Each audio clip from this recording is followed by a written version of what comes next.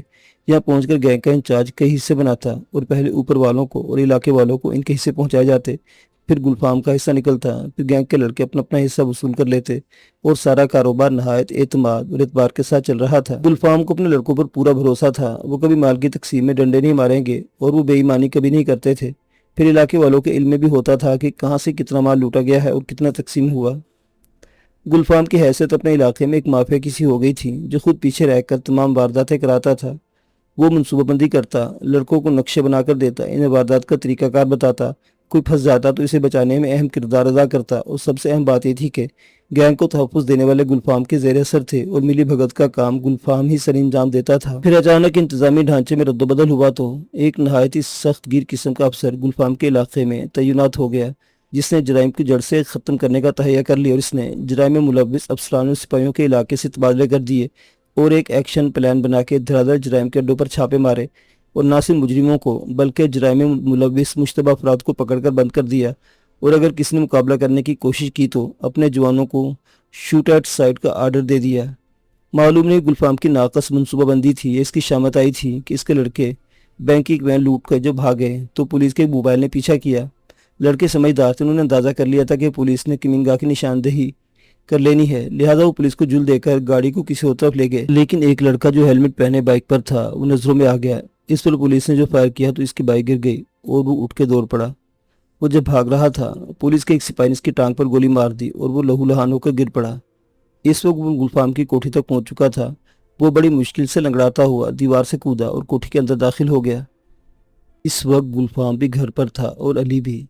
Police کی پوری نفری بھی وہاں پہنچ گئی اور انہوں نے گلفام کی کوٹھی کو چاروں طرف سے گھیرے میں لے لیا۔ زخمی ڈاکو بھاگتے اپنے جسم سے رشتے خون کی لکیر گلیوں میں چھوڑتا ہوا آ رہا تھا، اور پولیس اسی خون کی لکیر کا تعاقب کرتے گلفام کے بنگلے تک پہنچ گئی تھی۔ سر مجھے بچا لو اور اپنا بھی بچاؤ کرو، پولیس تعاقب میں ہے، زخمی ڈاکو نے گلفام کے پاؤں پکڑتے ہوئے کہا۔ ہم لوگ ٹریپ ہو گئے ہیں، الو کے پٹھے۔ گلفام نے اسے ایک اور ٹھوکر ماری۔ یہاں کیوں آئے؟ یہ محض اتفاق ہے، تمہارا اتفاق اب بیڑا غرق کر دے گا، اف میرے خدایا، گلفام اضطراب میں بولا۔ اسے کوٹھی کے باہر پولیس موبائل اور کچھ نقل و حرکت محسوس ہوئی۔ علی علی، گلفام چلایا، بیٹے تم اوپر کی منزل پر چلے جاؤ۔ اس نے بیٹے کو ہدایت دی اور انٹرکام اٹھا کے گیٹ پر گارڈ کو فون کیا۔ ہیلو گارڈ، گیٹ سے اندر نہ کسی کو آنے دینا، اور کوئی اگر زبردستی کرے تو بے شک فائر کھول دینا۔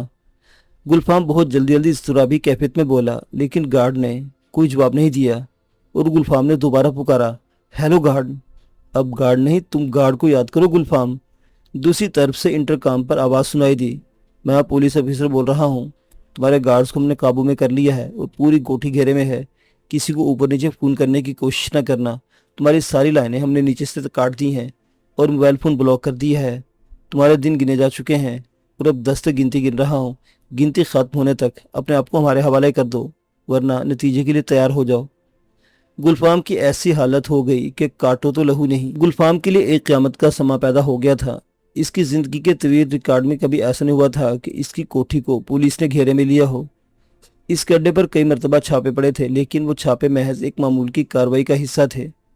کبھی محض خانہ پوری کے لیے کوئی چھاپا پڑ گیا اور چھاپا پڑنے سے پہلے چھاپا مارنے والے ہی اسے اطلاع کر دیتے تھے کہ چھاپا پڑنے والا ہے۔ گلفام پہلے سے تیاری کر کے رکھتا اور اپنی گینگ کے لڑکوں کو چوکس کر دیتا۔ بعض اوقات ایک دو لڑکے پروگرام کے تحت گرفتاری بھی دے دیتے، جنہیں وہ اگلے ہی دن چھڑا لیا تھا، لیکن ایسا پہلی بار ہوا تھا کہ بڑے منظم طریقے سے پولیس نے اس کے بنگلے کے اطراف کو گھیرا ڈالا تھا۔ وہ کئی دنوں سے سن رہا تھا کہ ایک جابر نام کا سینئر پولیس افسر آیا ہوا ہے جس نے نہ صرف محکمے کی تطہیر کا کام شروع کر رکھا ہے بلکہ شہر کے اندر جرائم کے حلقوں میں اس نے جو تباہی مچا رکھی ہے، نیز یہ کہ جابر اپنے نام کی طرح سخت اور زبردست آدمی ہے جسے آسانی سے قابو نہیں کیا جا سکتا۔ لیکن گلفام زیادہ خوفزدہ نہیں تھا۔ اس نے اپنے کیریئر میں اس طرح کے کئی افسروں کو دیکھا تھا جو بڑے کرو پھر سے آئے اور اس طرح گئے جیسے غبارے سے ہوا جاتی ہے۔ گلفام کا خیال تھا کہ کسی نے اگر جابر کسی فنکشن یا کسی ڈنر میں ٹکرا گیا تو ہیلو ہائی کے بعد اس کے ساتھ ایک میٹنگ رکھ لے گا۔ اسے قابو کرنا مشکل ضرور ہو سکتا ہے لیکن ناممکن نہیں ہے۔ اس کے پاس بے شمار پیسہ ہے اور وہ مشکل سے مشکل انسان کو راضی کر کے آسان سوال کی طرح اپنے پیسے کے فارمولے سے حل کرنا جانتا ہے۔ گلفام اپنے تجربے اور مشاہدے کی بنا پر اس نتیجے پر پہنچا تھا کہ اس ملک میں ہر کام مشکل اور ہر کام آسان ہے۔ ایسے وقت یاد تھا جب ایک وقت کی روٹی کے لیے اس کے پاس پیسے نہیں ہوتے تھے اور پھر وقت آیا کہ سونے کا نوالا کھا سکتا تھا۔ اس کا خیال تھا کہ اپنے ملک میں بلا امتیاز ہر شے کی طرح ہر انسان کی بھی اس کی صلاحیت اور اہمیت کے مطابق قیمت ہوتی ہے۔ کسی کی کم اور کسی کی زیادہ قیمت ہوتی ہے، لیکن ایسا کوئی نہیں جس کی کوئی قیمت نہ ہو، ایسا کوئی نہیں جو بکاؤ نہ ہو، ایسا کوئی نہیں جس کے عزم و ضمیر کا استحکام ہمالیہ پہاڑ کی طرح بلند اور مضبوط ہو، جسے اپنی جگہ سے ہلایا نہ جا سکتا ہو۔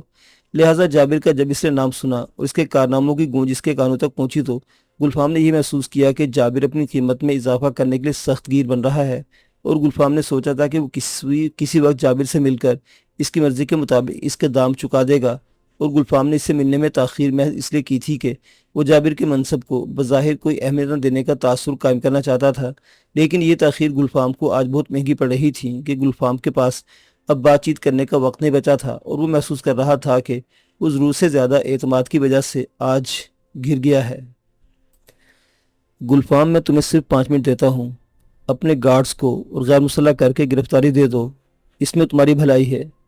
گلفام سوچوں کے سمندر میں ڈوبا ہوا تھا کہ اچانک باہر میگا فون پر پولیس افسر جابر کی آواز سنائی، جو گلفام کے لیے ایک وارننگ اور الٹیمیٹم تھا۔ گلفام تیزی کے ساتھ اندر والا زینہ طے کر کے بنگلے کی اوپر والی منزل میں پہنچا جہاں علی کو اس نے پہلے ہی بھیج دیا تھا۔ بالائی منزل کی محفوظ گیلری میں جا کے اس نے باہر کا جائزہ لیا۔ بنگلے کی 4 دیواری خاصی مضبوط اور بلند تھی اور اس دیوار کو پھلانگا تو جا سکتا تھا لیکن آسانی سے نہیں۔ پھر اس نے لوہے کا گیٹ کا جائزہ لیا جو خاصا مضبوط اور اندر سے مقفل تھا۔ اس نے غور سے بنگلے کے اطراف والی سڑکوں کو دیکھا جہاں اکا دکا گاڑیاں آتی جاتی نظر آ رہی تھی۔ کچھ فاصلے پر ایک پولیس موبائل بھی کھڑی تھی لیکن پولیس کے لوگ شاید سایہ دیوار میں تھے، سامنے نظر نہیں آ رہے تھے۔ سر کیا کروں؟ اچانک گلفام کا ایک مسلح گارڈ جو بنگلے کے اندر کی طرف تھا اور حفاظت پر مامور تھا ہانپتا ہوا اوپر آیا۔ تم کتنے لوگ ہو اندر؟ گلفام نے پوچھا۔ اندر ہم 3 ہیں اور باہر کے دونوں گارڈز کو پولیس نے ہینڈز اپ کرا دیا ہے، گارڈ نے اضطراب کی کیفیت میں کہا۔ تم تینوں چاروں طرف اندر مورچے سنبھال لو اور فائر کے جواب میں فائر کرنا، اور جب تک میں حکم نہ دوں ہتھیار نہ ڈالنا، گلفام نے ہدایت جاری کرتے ہوئے کہا۔ ایسا ہی ہوگا سر۔ گارڈ اٹینشن ہو کے نیچے اتر گیا۔ تمہاری ٹانگ کیسی ہے؟ گارڈ سے فارغ ہو کر گلفام نے پاس کھڑے گینگسٹر سے پوچھا جو اپنی زخمی ٹانگ لے کر بنگلے کے اندر کودا تھا اور جس کے طاقوں میں پولیس بھی بنگلے کے پاس پہنچ گئی تھی۔ بلیڈنگ رک گئی سر، میں نے پٹی باندھ دی لیکن گولی اندر ہے جو سخت تکلیف دے رہی ہے، گینگسٹر نے کہا۔ سب ٹھیک ہو جائے گا، اس وقت تم عقبی گیلری میں جا کے مورچہ سنبھال لو اور اگر کوئی بھی کمپاؤنڈ وال سے اندر کودے کوشش کرے تو فائر کھول دو۔ ایسا ہی ہوگا سر، گینگسٹر حکم کی تعمیل میں بولا اور عقبی گیلری کی طرف چلا گیا۔ علی ابھی تک باپ کے پاس سہما کھڑا تمام کارروائی کو حیرت اور خوف سے دیکھ رہا تھا۔ What is all this dead? علی نے نہایت حیرت اس سے جاب سے گلفام کی طرف دیکھتے پوچھا۔ بیٹے کچھ باتیں شاید تم جانتے ہو لیکن بہت سی باتیں تمہارے علم میں نہیں ہیں۔ اس نے علی کو اپنے قریب کرتے ہوئے اس کے کندھے پر ہاتھ رکھا اور بہت شفقت کے ساتھ کہنے لگا۔ تمہارے بچپن کے حافظے کو تیز کرنے کے لیے میں بتا رہا ہوں کہ میں ایک معزز ڈاکو ہوں۔ اگر تمہارا دھیان پیچھے ماضی کی طرف جائے گا تو تمہاری یادداشت تمہیں بتا دے گی کہ تمہیں ایک ڈاکو نے اٹھایا اور وہ میں تھا، یعنی میں جس کو تم ڈیڈی کہتے ہو۔ نو ڈیڈی، علی گلفام کے ساتھ لپٹ گیا۔ یس علی مائی سن، تم پروفیسر زاہد علی کے گھر میں پیدا ہوئے اور گلفام ڈاکو کے گھر میں پرورش پائی، لیکن ایک بار ذہن نشین کر لو کہ کوئی بھی آدمی پیدائشی طور پر ڈاکو نہیں ہوتا۔ گلفام نے علی کو مزید قریب کرتے ہوئے شدت جذبات کے ساتھ فلسفیانہ انداز میں کہنا شروع کیا۔ جیسا کہ میرے نام سے ظاہر ہے، میرے والدین نے بہت پیار اور محبت سے میرا نام گلفام رکھا، یعنی پھولوں کی شکل کا۔ یہ کسی ڈاکو کا نام نہیں ہو سکتا، لیکن وقت اور حالات نے مجھے ڈاکو بنایا۔ میں عزت سے رزق کے حلال کما کے زندہ رہنا چاہتا تھا، لیکن وقت کے بے رحم تھپیڑوں نے مجھے رزق کے حرام کی کھائی میں دھکیل دیا۔